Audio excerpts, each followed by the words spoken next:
Sadat was one of the most ambitious and hard-working students in his middle school.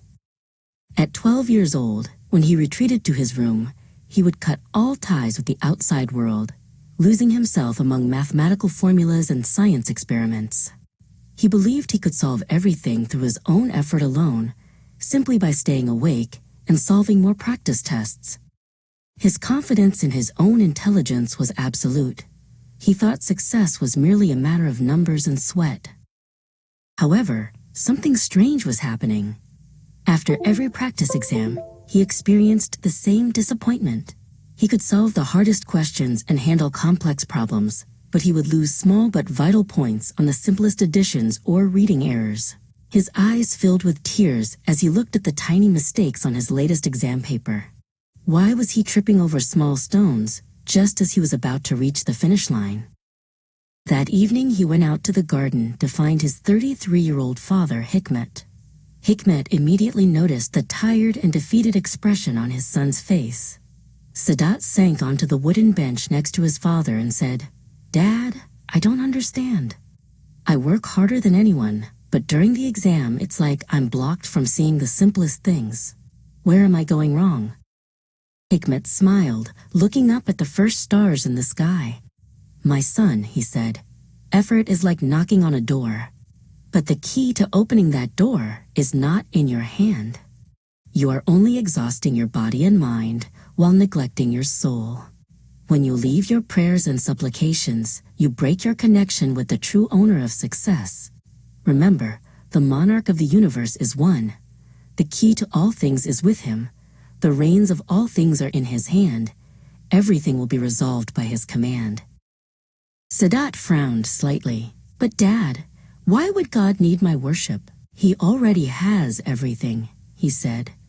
Hikmet pointed to a drooping flower in a nearby pot that needed water. "God does not need our worship, Sadat. We are the ones who need to worship.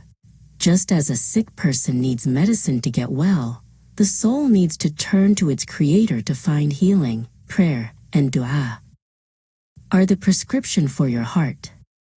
Hikmet continued, "Think about the desire you have to succeed. That desire itself is a gift. As it is said, if I had not wanted to give, I would not have given wanting. The fact that you want to be successful is a sign that He wants to grant it, but you must ask for it from the right place. By neglecting your prayers, you are turning away from the very source of the help you seek." Sadat looked down at his hands. He realized he had been trying to carry the weight of the whole world on his own small shoulders.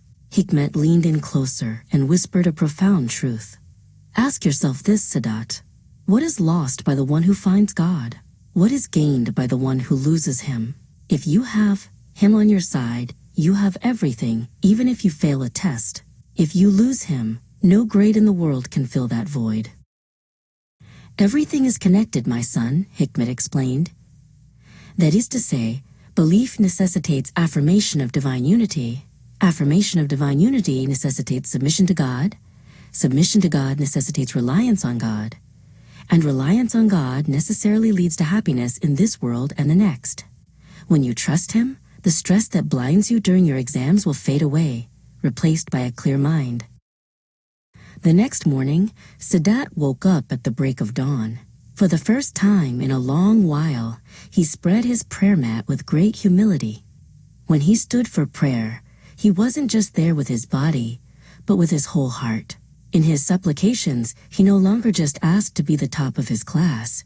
He asked for peace for his soul and a focused mind. "Oh God," he whispered, "the effort is from me, but the success is from you. Heal my heart with your love." When the end of the year arrived, Sadat achieved the great success he had hoped for on his final exams. But this time, his success didn't make him arrogant. Instead, it became a reason for him to be even more grateful. He went to his father and gave him a big hug. "I learned, Dad," he said. "Effort is the search for the key, but prayer is the hand that turns it. Now my heart is at peace and my mind is clear."